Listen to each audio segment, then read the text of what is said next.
شروع کرتا ہوں اللہ کے نام سے جو بڑا مہربان نہایت رحم کرنے والا ہے۔ السلام علیکم دوستو، welcome on S G A stories.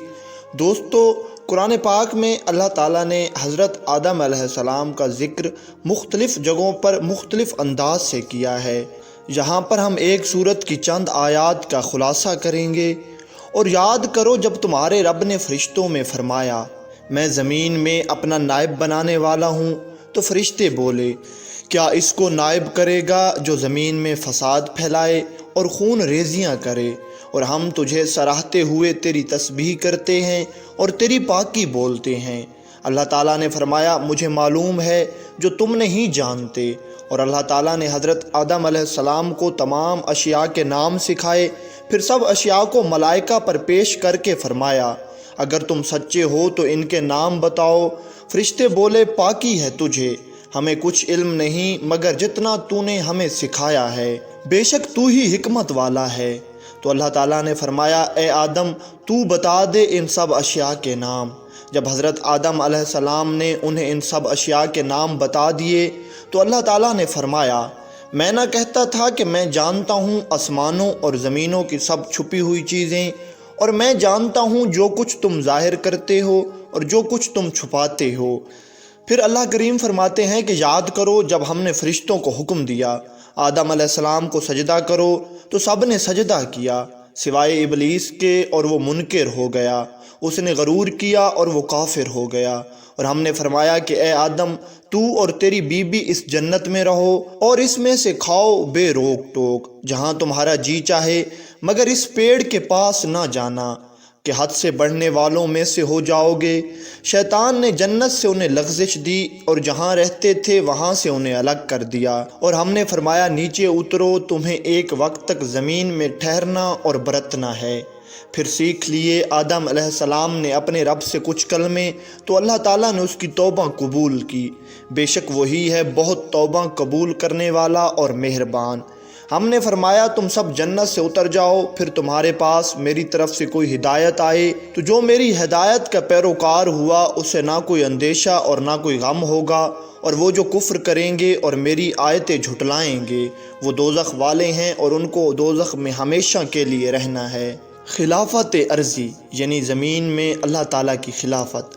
اللہ جل شانہ کا یہ فرمان کہ بے شک میں زمین میں اپنا نائب بنانے والا ہوں، تو اس سے مراد یہ ہے کہ انسان ایک دوسرے کے نائب بنیں گے۔ اسی مضمون کی وضاحت سورۃ انعام کی آیت 125 میں یوں کی گئی ہے اور وہی ہے جس نے تمہیں زمین میں نائب مقرر کیا، ملائکہ کی عرض۔ اللہ تبارک و تعالیٰ نے بغرض تعظیم حضرت آدم علیہ السلام اور ان کے اولاد کی پیدائش کی خبر دی، جس طرح عظیم کاموں کی خبر ان کے وقوع پذیر ہونے سے پہلے دی جاتی ہے۔ تو فرشتوں نے تخلیق آدم کی غرض اور وجہ حکمت معلوم کرنے کے لیے عرض کی اس کو نائب بنائے گا جو زمین میں فساد پھیلائے گا اور خون ریزی کرے گا۔ فرشتوں کی یہ عرض محض غرض معلوم کرنے کے لیے تھی، نہ اعتراض و نقص اور نہ کسی حسد کی بنا پر تھی، جس طرح کے بعض مفسرین کا خیال ہے۔ حضرت قتادہ رضی اللہ تعالیٰ عنہ فرماتے ہیں کہ فرشتوں نے یہ عرض اس لیے کی تھی، انہیں پتہ تھا کہ انسان ایسا کرے گا، کیونکہ اس سے قبل جنات نے زمین میں فساد اور خون ریزی کا طوفان بپا کر رکھا تھا۔ حضرت عبداللہ بن عمر رضی اللہ تعالیٰ عنہ ارشاد فرماتے ہیں حضرت آدم علیہ السلام کے زمین پر تشریف لانے سے 2000 پہلے جنات زمین پر آباد تھے، پھر جب انہوں نے فساد اور خون ریزی کی تو اللہ تعالیٰ نے فرشتوں کا ایک لشکر بھیج کر ان کو سمندری جزیروں میں دھکیل دیا۔ حضرت عبداللہ ابن عباس رضی اللہ تعالیٰ عنہ سے بھی یہی منقول ہے۔ ایسا بھی ہو سکتا ہے کہ فرشتوں کو انسان کی طبیعت و فطرت کا علم لوح محفوظ سے ہو گیا ہو۔ یہ بھی منقول ہے کہ ہاروت اور ماروت نے فرشتوں کو یہ بات بتائی تھی، اور ان دونوں فرشتوں کو ان سے اوپر والے فرشتے یعنی سجل نے یہ بات بتائی، اور یہ بات ابی حاتم میں لکھی ہوئی ہے۔ اور یہ بھی کہا گیا ہے کہ انسانی طبیعت کا علم فرشتوں کو اس طرح ہوا کہ تخلیق انسانی مٹی سے کی جا رہی ہے، تو لا محالہ مٹی کے اوصاف اس میں پائے جائیں گے۔ تو فرشتوں نے عرض کی وَنَحْنُ نُسَبِّحُ بِحَمْدِكَ وَنُقَدِّسُ لَكَ کہ ہم تجھے سراہتے ہوئے تیری تسبیح کرتے ہیں اور تیری پاکی بولتے ہیں، یعنی ہم ہمیشہ تیری عبادت میں مصروف ہیں اور ہم میں سے کوئی بھی تیری نافرمانی نہیں کرے گا۔ اگر تخلیق انسانی کا مقصد تیری عبادت کرنا ہی ہے تو ہم ہمہ وقت محو تسبیح و تحلیل ہیں اور شب و روز میں ایک لمحہ بھی غافل نہیں ہوتے۔ لیکن اللہ تعالیٰ نے فرمایا انی عالم ما لا تعلمون، بے شک جو میں جانتا ہوں تم نہیں جانتے، یعنی اس کی تخلیق کے بارے میں میری نظر الواحیت جس حقیقت و مسلط پر ہے تم اس کی خبر تک نہیں رکھتے۔ ان قریب اسی انسان سے انبیاء کرام، رسول معظم، صدیقین، شہداء اور صالحین پیدا ہوں گے۔ علم الاسماء اور ملائکہ۔ پھر اللہ تعالیٰ نے فرشتوں کے سامنے حضرت آدم علیہ السلام کا شرف بلحاظ علم بیان کیا اور فرمایا وَعَلَّمَ آدَمَ الْأَسْمَاءَ كُلَّهَا، اللہ تعالیٰ نے آدم علیہ السلام کو تمام اشیاء کے نام سکھائے۔ حضرت عبداللہ ابن عباس رضی اللہ تعالیٰ عنہ فرماتے ہیں کہ یہ وہ اسماء تھے جنہیں لوگ جانتے ہیں، جیسے انسان، جانور، خشک و نرم، زمین، آسمان، سمندر، پہاڑ، اونٹ، گدھا اور دیگر زبانوں کے نام وغیرہ۔ حضرت مجاہد علیہ رحمہ فرماتے ہیں کہ ہر چیز کے نام سکھا دیے تھے، پیالہ و تقدیر سے لے کر انسانی عوارض کی بنا پر خارج ہونے والی ریح تک، خواہ آواز کے ساتھ ہو یا بغیر آواز کے، اور جانور اور چرند پرند وغیرہ سب چیزیں اللہ تعالیٰ نے حضرت آدم علیہ السلام کو سکھا دی تھیں۔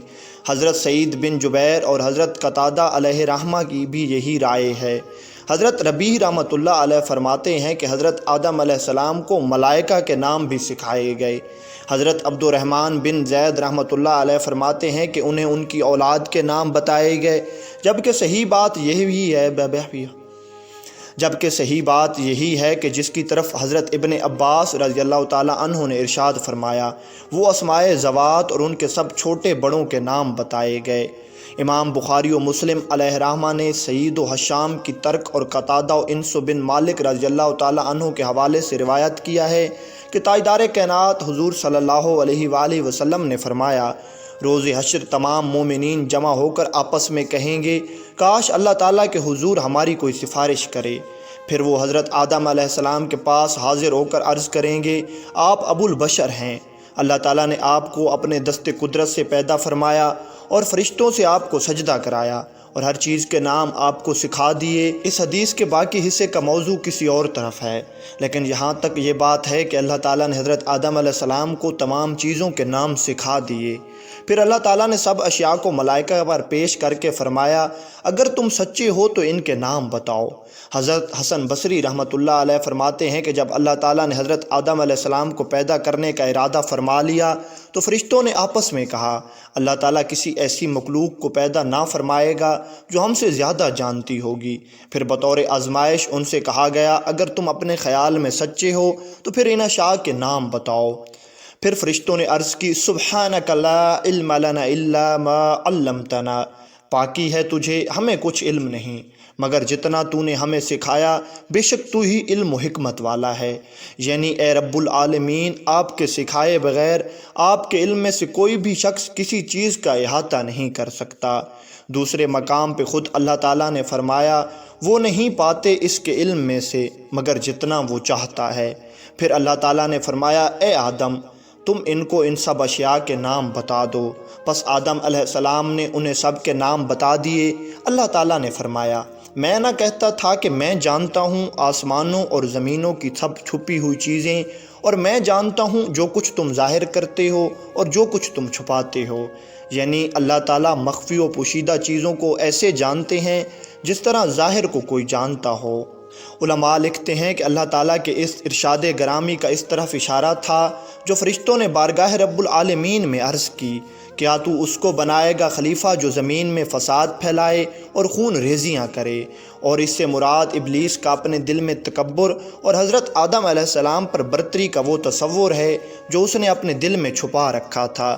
یہ قول سعید ابن جبیر رحمۃ اللہ علیہ کا ہے جسے ابن جریر رحمۃ اللہ علیہ نے پسند کیا ہے، جبکہ ابو العالیہ ربیع، حسن اور قتادہ رحمۃ اللہ علیہم نے فرمایا کہ وما کنتم تکتمون سے مراد فرشتوں کے دلوں میں مخفی وہ خیال تھا کہ اللہ تعالیٰ ہرگز ایسی مخلوق کو پیدا نہیں فرمائے گا جو علم و اکرام کے اعتبار سے ان سے زیادہ افضل ہو۔ ملائکہ سر بسجود۔ اور جب ہم نے فرشتوں کو حکم دیا کہ آدم علیہ السلام کو سجدہ کرو تو سب نے سجدہ کیا سوائے ابلیس کے کہ وہ منکر ہوا اور اس نے غرور کیا۔ جب اللہ تعالیٰ نے حضرت آدم علیہ السلام کو اپنے دست قدرت سے پیدا فرمایا، اس میں اپنی معزز روح پھونک دی، تو فرشتوں کو آدم علیہ السلام کے سامنے سر بسجود ہونے کا حکم دیا۔ اللہ تعالیٰ کی طرف سے یہ حکم حضرت آدم علیہ السلام کے لیے بہت بڑا اعزاز و اکرام تھا، جیسا کہ سورۃ الحجر میں ارشاد باری تعالیٰ ہے، جب میں اسے ٹھیک کر لوں، اس میں اپنی طرف کی خاص معزز روح پھونک دوں تو اس کے لیے سجدے میں گر پڑنا۔ بہرحال اللہ تعالیٰ نے حضرت آدم علیہ السلام کو فرشتوں پر 4 اعتبار سے فضیلت عطا کی۔ اپنے دست قدرت سے پیدا فرمایا، اپنی طرف کی خاص اور معزز روح پھونکی، ملائکہ کو ان کے سامنے سر بسجود ہونے کا حکم دیا، کائنات عالم کی اشیاء کے ناموں کے علم سے نوازا۔ اس لیے حضرت آدم علیہ السلام اور حضرت موسیٰ علیہ السلام جب ملاء الاعلیٰ میں اکٹھا ہوئے تو دونوں کا آپس میں مناظرہ ہوا۔ حضرت موسیٰ علیہ السلام نے کہا کہ آپ آدم علیہ السلام ہیں، ابو البشر ہیں۔ اللہ تعالیٰ نے آپ کو اپنے ہاتھوں سے پیدا فرمایا اور آپ میں اپنی معزز روح پھونکی، اور فرشتوں کو آپ کے سامنے سر بسجود ہونے کا حکم دیا اور ہر چیز کے اسماء کا علم عطا فرمایا۔ ایسے ہی اہل محشر روز قیامت حضرت آدم علیہ السلام سے عرض کریں گے، ابلیس کی قیاس آرائی۔ اللہ تعالیٰ قرآن مجید میں ارشاد فرماتے ہیں، اور بے شک ہم نے تمہیں پیدا کیا، پھر تمہارے نقشے بنائے، پھر ہم نے ملائکہ سے فرمایا آدم کو سجدہ کرو تو وہ سب سجدے میں گرے مگر ابلیس یہ سجدے والوں میں نہ ہوا۔ اللہ تعالیٰ نے فرمایا، کس چیز نے تجھے روکا کہ تو نے سجدہ نہ کیا جب میں نے تجھے حکم دیا تھا؟ شیطان بولا، میں اس سے بہتر ہوں، تو نے مجھے آگ سے بنایا ہے اور اسے مٹی سے بنایا ہے۔ امام حسن بصری رحمۃ اللہ علیہ فرماتے ہیں کہ یہ بات ابلیس نے اپنے قیاس سے کی، اور سب سے پہلے قیاس آرائی کرنے والا ابلیس ہی ہے۔ امام محمد بن سیرین رحمۃ اللہ علیہ فرماتے ہیں کہ دنیا میں سب سے پہلے قیاس کرنے والا ابلیس لعین ہے، اور شمس و قمر کی پرسش و پوجا بھی قیاس آرائیوں کا نتیجہ ہے۔ ان دونوں روایات کو ابن جریر رحمۃ اللہ علیہ نے بیان کیا ہے۔ مطلب یہ ہے کہ ابلیس نے اپنے اور حضرت آدم علیہ السلام کے مابین بطور قیاس غور و فکر کیا، تو اس نے اپنے آپ کو حضرت آدم علیہ السلام سے افضل جانا اور سجدہ کرنے سے منکر ہو بیٹھا، جبکہ اسے اور تمام ملائکہ کو سجدہ کرنے کا حکم جاری ہو چکا تھا۔ صریح بات یہ ہے کہ جب قیاس نص کے مقابلے میں ہو تو لغو اور فاسد ہوتا ہے، پھر یہ قیاس بذات خود بھی فاسد اور لغو ہے، کیونکہ آگ کی نسبت مٹی میں نفع اور بھلائی زیادہ ہے، کیونکہ مٹی میں وقار، بردباری، نرمی، عاجزی اور نمو ہے، جبکہ آگ میں تیش، ضرر، تیزی اور حرارت ہے۔ حضرت آدم علیہ السلام کا شرف۔ اللہ تعالیٰ نے مزید شرف و اعزاز حضرت آدم علیہ السلام کو یہ بھی عطا فرمایا جو کہ ابلیس لعین کو حاصل نہ تھا، کہ انہیں اپنے دست قدرت سے پیدا فرما کر ان میں اپنی معزز روح پھونکی تھی۔ اس بنا پر فرشتوں کو ان کے سامنے سجدہ کرنے کا حکم بھی دیا گیا۔ اللہ تعالیٰ قرآن پاک میں ارشاد فرماتے ہیں، اور یاد کرو جب تیرے رب نے فرشتوں سے فرمایا، میں آدمی بنانے والا ہوں بجتی یعنی کھنکھناتی مٹی سے جو بدبودار سیاہ دار گارے سے بنے، تو جب میں اسے ٹھیک کر لوں اور اس میں اپنی طرف کی خاص معزز روح پھونک دوں، اس کے لیے سجدہ میں گر پڑنا۔ جتنے فرشتے تھے سب کے سب سجدے میں گرے سوائے ابلیس کے کہ اس نے سجدے والوں کا ساتھ نہ مانا۔ اللہ تعالیٰ نے فرمایا، تو جنت سے نکل جا، تو مردود ہے، اور بے شک قیامت تک تجھ پر لعنت ہے، چونکہ ابلیس لعین نے حضرت آدم علیہ السلام میں نقص نکالا اور حقیر جانا، جس کی وجہ سے وہ لعنت کا مستحق ہوا۔ حکم الہی کی مخالفت اور حضرت آدم علیہ السلام کے بارے میں صریح حکم کی خلاف ورزی کی وجہ سے اسے بارگاہ سے نکال دیا گیا اور بے سر و پا عذر کرنے لگا۔ بارگاہ الہی میں عذر اور انسانوں کو بھگانے جیسے تانے اس کے انکار سجدہ سے بڑھ کر گناہ اور جرم تھے۔ قرآن پاک میں ایک اور جگہ اللہ تعالیٰ نے ارشاد فرمایا ہے جس کا مفہوم کچھ یوں بنتا ہے، جب ہم نے فرشتوں کو آدم علیہ السلام کو سجدے کا حکم دیا تو سب فرشتوں نے سجدہ کیا سوائے ابلیس ملعون کے۔ اس نے انکار کر دیا اور اپنی فضیلت جتانے لگا اور ہم سے مہلت مانگی کہ مجھے مہلت دو کہ میں تمہارے بندوں کو بھٹکاؤں۔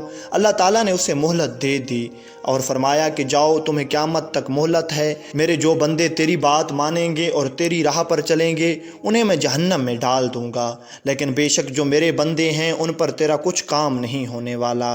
ابلیس کے بارے میں حقائق۔ صحیح مسلم میں حضرت عائشہ رضی اللہ تعالیٰ عنہا سے مروی ہے کہ نبی کریم صلی اللہ علیہ وآلہ وسلم نے ارشاد فرمایا، فرشتوں کو نور سے پیدا کیا گیا، جنات کو بھڑکتے ہوئے شعلوں سے پیدا کیا گیا، اور آدم علیہ السلام کو جس چیز سے پیدا کیا گیا اوپر ہم نے بیان کر دیا ہے۔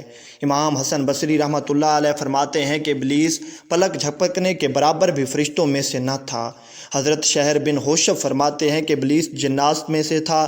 جب جنات نے زمین میں فساد پھیلایا تو اللہ تعالیٰ نے زمین پر فرشتوں کا ایک لشکر بھیجا، فرشتوں نے انہیں قتل کیا اور سمندری جزیروں میں دھکیل دیا۔ ابلیس ان میں سے تھا جنہیں فرشتوں نے قید کر لیا تھا اور اپنے ساتھ آسمانوں پر لے گئے تھے۔ پس جب ملائکہ کو سجدے کا حکم دیا گیا تو ابلیس نے انکار کر دیا، لعنت کا طوق اپنے گلے میں ڈال دیا۔ حضرت عبداللہ بن مسعود، ابن عباس اور صحابہ کرام رضوان اللہ علیہم کی ایک جماعت اور سعید بن مسیب وغیرہ نے کہا کہ ابلیس آسمان دنیا پر فرشتوں کا سردار تھا۔ ابلیس کا نام۔ حضرت ابن عباس رضی اللہ تعالیٰ عنہما فرماتے ہیں کہ ابلیس کا نام عزازیل تھا۔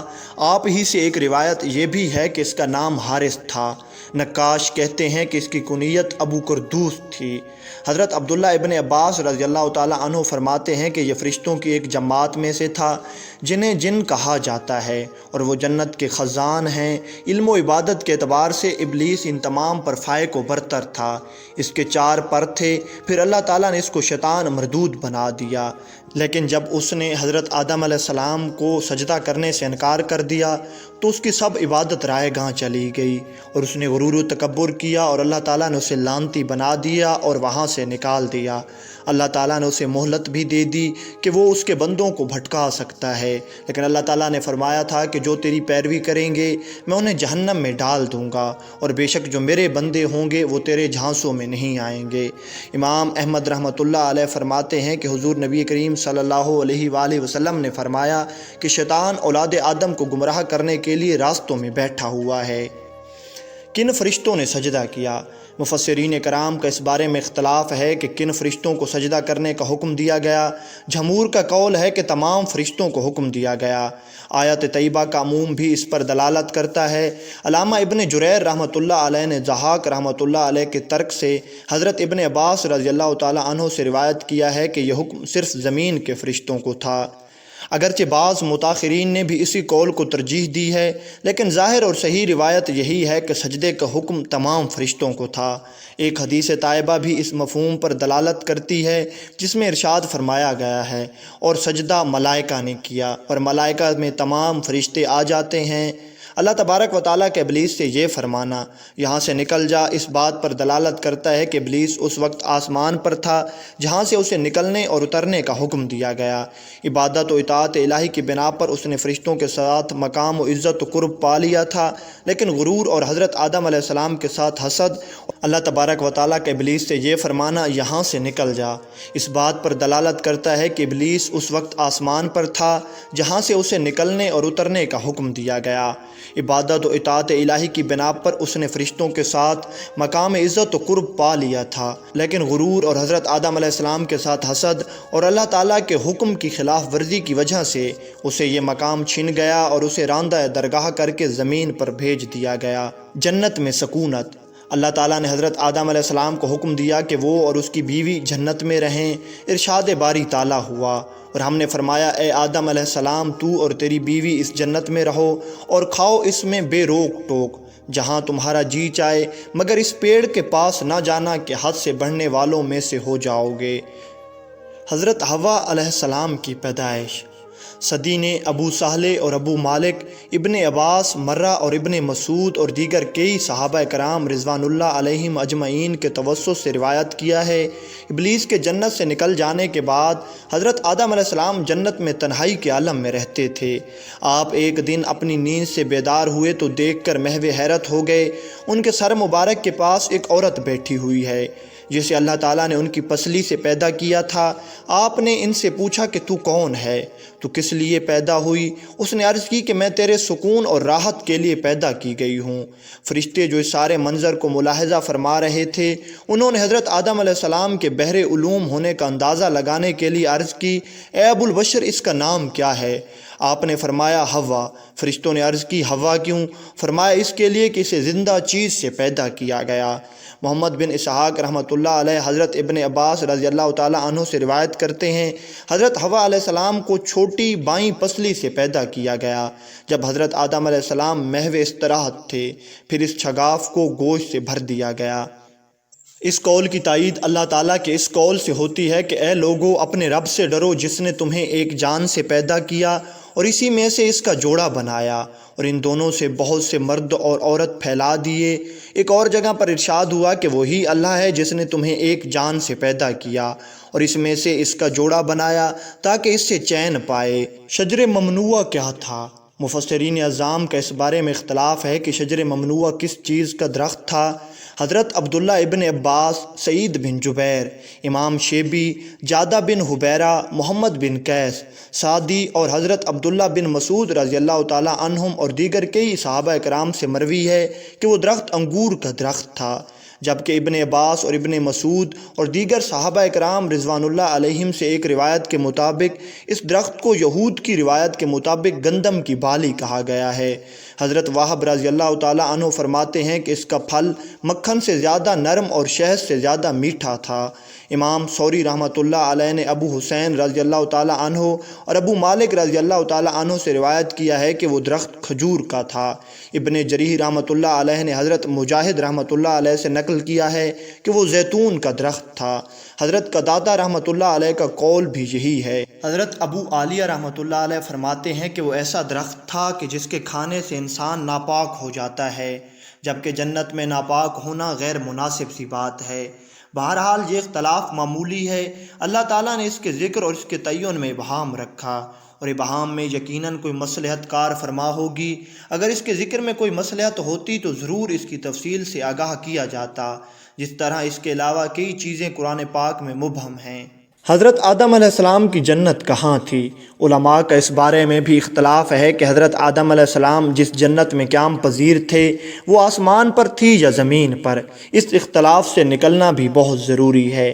جمہور علماء کا موقف ہے کہ وہ جنت آسمان پر تھی اور جنت الماوا تھی۔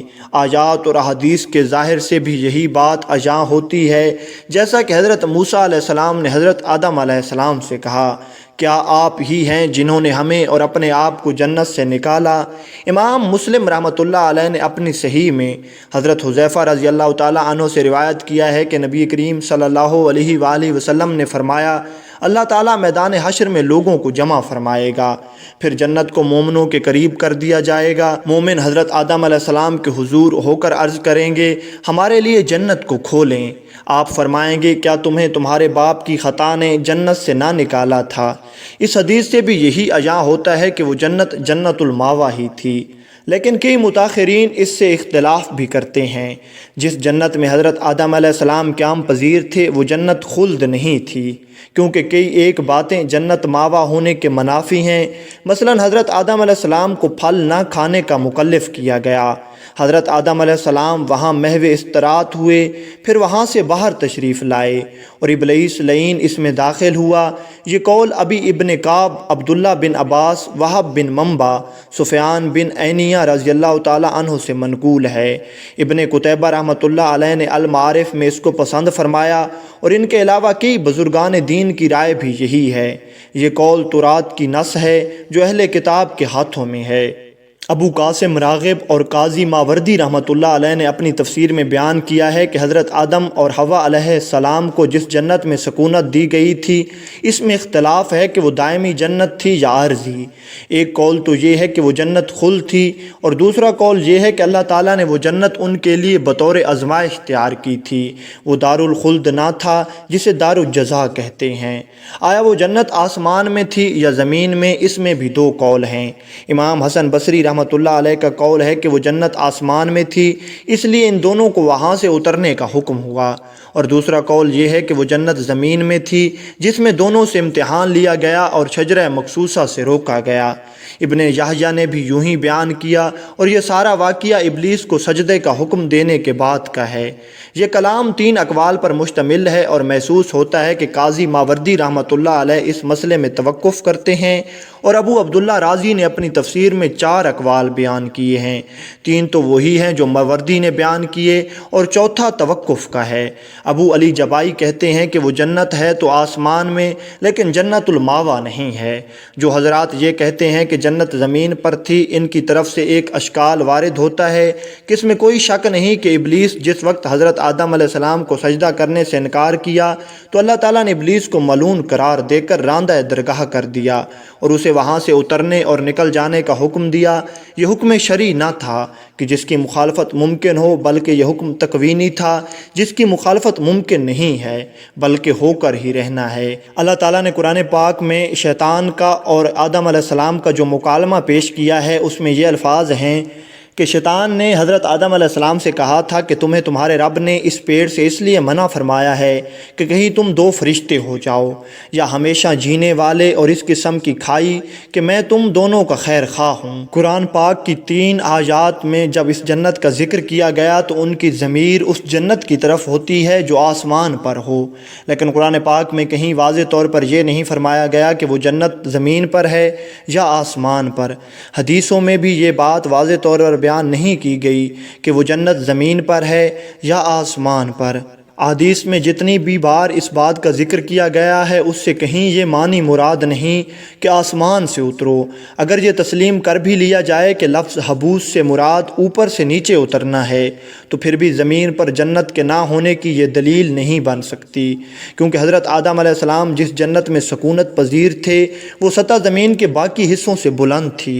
وہاں پھل پھول، سائے، نعمتیں اور خوشیاں تھیں، جس طرح کہ اللہ تعالیٰ نے فرمایا بے شک تیرے لیے جنت میں یہ ہے کہ نہ تو بھوکا ہو نہ ننگا ہو، اور یہ کہ تجھے نہ اس میں پیاس لگے نہ دھوپ، یعنی تیرے ظاہر کو نہ تو سورج کی گرمی کا احساس ہوگا اور نہ یہ ستر ڈھانپنے کے لیے کپڑوں کی ضرورت، اور تیرے باطن کو نہ بھوک کا احساس ہوگا اور نہ ہی پیاس کی شدت۔ یہ قرآن پاک کا اعجاز، فصاحت و بلاغت ہے کہ بھوک اور برہنگی اور پیاس اور دھوپ کو اکٹھا ذکر کیا، کیونکہ ان میں آپس میں ربط و مناسبت ہے۔ لیکن جب حضرت آدم علیہ السلام نے شجرہ ممنوعہ سے کھا لیا تو انہیں ایسی زمین پر اتار دیا گیا جہاں مشقت، تھکاوٹ، تکلیف، تلخی، ابتلاء و آزمائش تھی، اور وہاں کے باشندوں میں دینی، اخلاقی، عملی، معاشی